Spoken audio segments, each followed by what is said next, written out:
ప్రభుత్వ ఆసుపత్రిలో ultra scanning doctor సిబ్బంది లేక గర్భిణీ స్త్రీలు తీవ్ర ఇబ్బందులు ఎదుర్కొంటున్న ఘటన పాల్వంచ ప్రభుత్వ ఆసుపత్రిలో చోటు చేసుకుంది. భద్రాద్రి కొత్తగూడెం జిల్లా పాల్వంచ ప్రభుత్వ ఆసుపత్రిలో ఎంతో ఘనంగా అల్ట్రా స్కానింగ్ సెంటర్ ప్రారంభించారు. కానీ స్కానింగ్ డాక్టర్ సిబ్బంది అందుబాటులో లేకపోవడం వల్ల దూర ప్రాంతాల నుండి వచ్చిన గర్భిణీ స్త్రీలు తీవ్ర ఇబ్బందులు ఎదుర్కొంటున్నారని వాపోయారు. ఇప్పటికైనా జిల్లా వైద్యాధికారులు గాని కలెక్టర్ గాని స్పందించి స్కానింగ్ చేసే సిబ్బందిని పెంచాలని, గర్భిణీ స్త్రీలకు ఎటువంటి ఇబ్బంది లేకుండా చూడాల్సిన బాధ్యత ప్రభుత్వం మీద ఉందని స్థానికులు అంటున్నారు.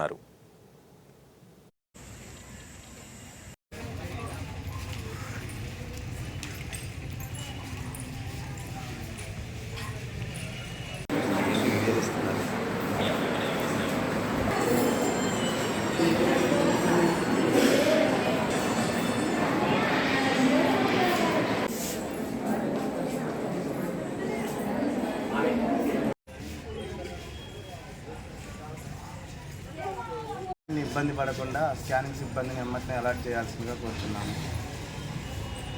మండలం మాది నాగారం గ్రామం. గవర్నమెంట్ పాల్వంచ గవర్నమెంట్ హాస్పిటల్కి గత 3 వారాల నుంచి మేము అల్ట్రా స్కానింగ్ తీపిద్దామని వస్తున్నాము. 3 వారాల నుంచి మేడం లీవ్లో ఉన్నారంటున్నారు. ఎప్పుడు వస్తుందో క్లారిటీగా చెప్పట్లేదు.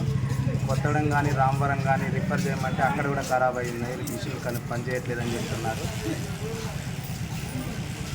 మరి ఎట్లా తీపియాలంటే ప్రైవేట్ హాస్పిటల్కి వెళ్ళి తీపించుకొని రండి అని చెప్తున్నారు డైరెక్ట్ డాక్టర్ గారులే. ఈరోజు మార్నింగ్ వచ్చాము. ఇప్పుడు వచ్చిన కాడ నుంచి కూడా మేడం గారు లేరు. ఎవరు ఎప్పుడు వస్తారు అనేది కూడా మాకు కరెక్ట్ క్లారిటీగా చెప్పడం లేదు.